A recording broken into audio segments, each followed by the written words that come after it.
Assalamualaikum semuanya. Pernah dengar warung bakso yang katanya bikin nagih karena ada bumbu rahasia? Ternyata bukan bumbu biasa, tapi minyak dari perjanjian gaib. Di video kali ini, kita akan kupas kisahnya, lengkap dengan kejadian aneh, karma, dan teror yang bikin merinding. Di sebuah desa kecil bernama Wonodadi, berdirilah sebuah warung bakso sederhana milik pasangan suami istri, Darmo dan Lestari. Awalnya, warung mereka sepi pembeli, kalah saing dengan warung-warung lain yang lebih dulu dikenal. Darmo, yang tertekan karena kebutuhan hidup, mulai mencari jalan pintas. Ia mendengar kabar dari teman lamanya tentang sebuah pesugihan gaib yang bisa membuat dagangan laris manis. Namun, metode pesugihan itu tidak biasa. Darmo harus membuat perjanjian dengan makhluk halus penjaga sebuah makam keramat di hutan larangan. Makhluk itu akan memberikan minyak gaib yang harus dioleskan ke dalam mangkuk bakso sebelum disajikan kepada pelanggan. Sebagai gantinya, Darmo harus siap menerima efek samping yang bisa mengenai dirinya, keluarganya, atau orang-orang terdekat. Darmo pertama kali dikenalkan dengan pesugihan ini oleh Warto, teman lamanya yang dulu juga sempat bangkrut tapi kini sukses membuka warung pecel lele. Warto membisikkan rahasia kesuksesannya dengan suara pelan dan wajah tegang. Ia memberikan Darmo petunjuk menuju sebuah tempat di hutan larangan, tempat ia dulu bertemu dengan makhluk gaib bernama Nyai Subang Larang. Dengan keyakinan setengah hati, Darmo berangkat malam hari ke makam tua yang dikelilingi pohon beringin. Di sana, ia membakar kemenyan dan menyebut nama Nyai Subang Larang seperti yang diperintahkan. Tak lama, muncul sesosok perempuan tua berambut panjang dengan tatapan tajam. "Kau ingin daganganmu laris?" tanya Nyai itu dengan sorot mata tajam, suaranya pelan tapi menusuk. "Oleskan minyak ini ke mangkuk bakso setiap pelangganmu," lanjutnya sambil menyerahkan sebuah botol kecil berisi cairan hitam kental yang baunya menyengat. "Cukup 1 tetes saja setiap mangkuk." Ia mendekat, menatap lekat-lekat. "Tapi ingat baik-baik," bisiknya serius. "Setiap tetes membawa akibat. Sekali kau mulai, jangan pernah berhenti. Kalau kau berhenti, kau akan kehilangan segalanya, daganganmu, keluargamu, bahkan nyawamu sendiri." Sejak keesokan harinya, Darmo mengikuti instruksi. Ia mengoleskan minyak itu dengan jari manis kirinya ke bagian dalam mangkuk sebelum menyendokkan bakso. Tak butuh waktu lama, keajaiban terjadi. Warung yang biasanya hanya dikunjungi 3 atau 4 orang, kini didatangi belasan pelanggan. Mereka mengantri bahkan sebelum warung dibuka. Beberapa pelanggan berkata bahwa bakso Darmo sangat nikmat dan membuat mereka ingin datang lagi. Mereka bahkan marah jika kehabisan. Dalam seminggu, penghasilan warung melonjak drastis. Darmo dan Lestari bisa membeli kulkas baru, motor baru, dan bahkan mulai merencanakan renovasi warung. Namun, Lestari mulai merasa aneh. Ia mencium aroma menyengat dari dapur, meskipun tidak ada bahan makanan yang basi. Kadang ia mendengar suara bisikan di kamar mandi, dan anak bungsu mereka, Rara, mulai sakit-sakitan tanpa sebab yang jelas. Rara yang sebelumnya ceria mulai menjadi pendiam. Ia sering mimpi buruk dan ketakutan saat melihat mangkuk bekas bakso. Suatu malam, ia menjerit keras dan menunjuk pojok kamar, mengatakan ada wanita rambut panjang berdiri sambil tertawa. Lestari semakin curiga ada yang tidak beres. Darmo menutupi semuanya. Ia tidak mau mengaku bahwa ia memakai minyak dari pesugihan. Tapi Lestari mulai menemukan botol hitam yang disembunyikan di bawah kompor. Suatu hari, saat tak sengaja mencium isi botol itu, ia merasa pusing dan mual. Sementara itu, pelanggan warung semakin tak wajar. Ada yang datang setiap hari, bahkan 2 kali sehari. Mereka terlihat seperti kecanduan. Ada satu pelanggan, seorang sopir angkot, yang pingsan di depan warung setelah makan 3 porsi. Dokter mengatakan tidak ada yang salah secara medis. Nyai Subang Larang kembali datang dalam mimpi Darmo, mengingatkan bahwa ia harus terus mengoleskan minyak itu. Jika tidak, bukan hanya dagangannya yang sepi, tapi juga nyawa keluarganya akan jadi taruhan. Darmo ketakutan dan terus melanjutkan ritual itu. Namun, Lestari yang tidak tahan lagi dengan semua kejadian aneh, memutuskan membawa Rara ke Kiai.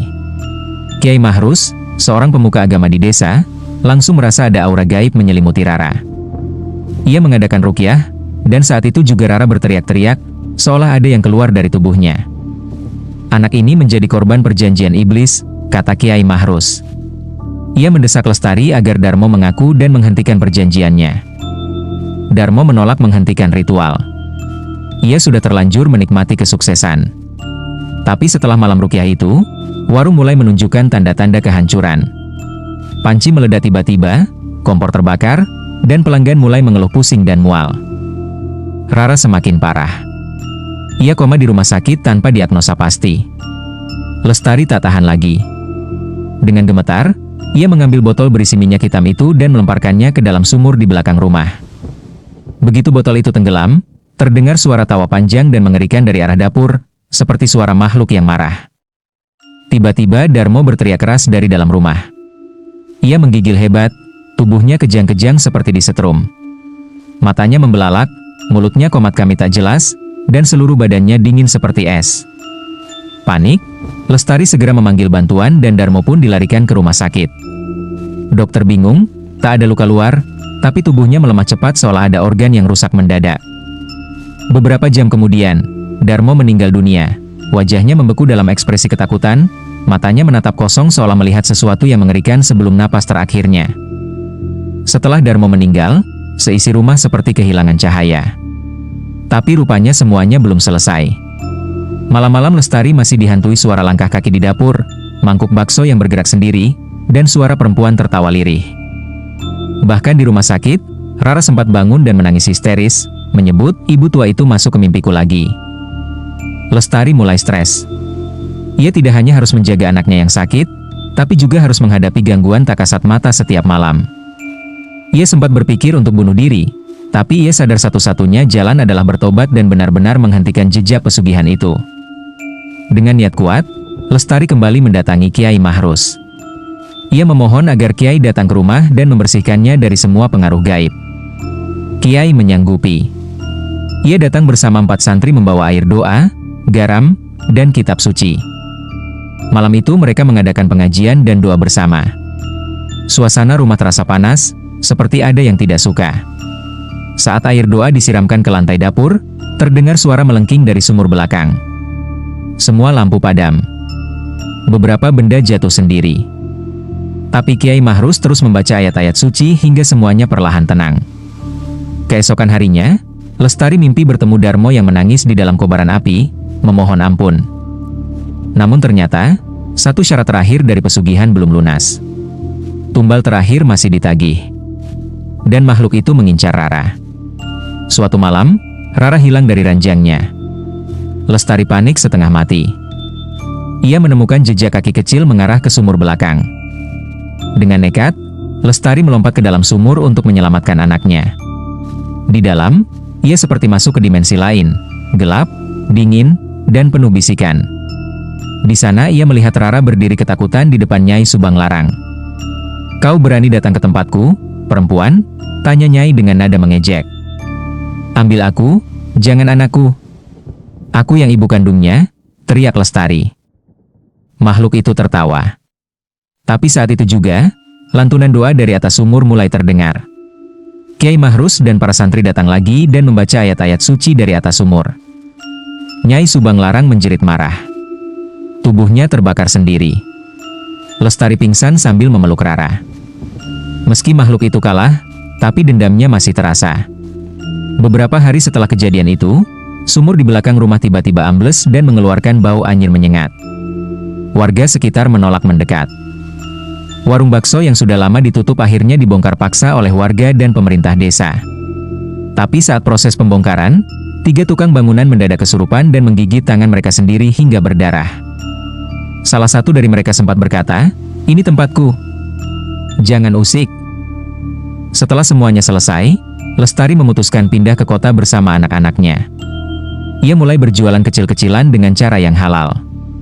Meski hasilnya tak seberapa, ia merasa lebih tenang. Rara kembali ceria meski sering mimpi buruk. Tapi ia kini lebih rajin salat dan mengaji. Ia sering membantu ibunya berjualan, dan tak pernah lagi menyentuh bakso. "Aku trauma, Bu," katanya sambil tersenyum tipis. Kisah ini jadi pelajaran penting buat warga desa Wonodadi. Sejak itu, mereka lebih hati-hati dengan warung yang terlalu cepat sukses. Mereka percaya, jika rezeki datang dari setan, maka ujungnya hanya petaka. Dan dari kejauhan, Di malam-malam sunyi, suara perempuan tertawa kadang masih terdengar samar dari arah hutan larangan.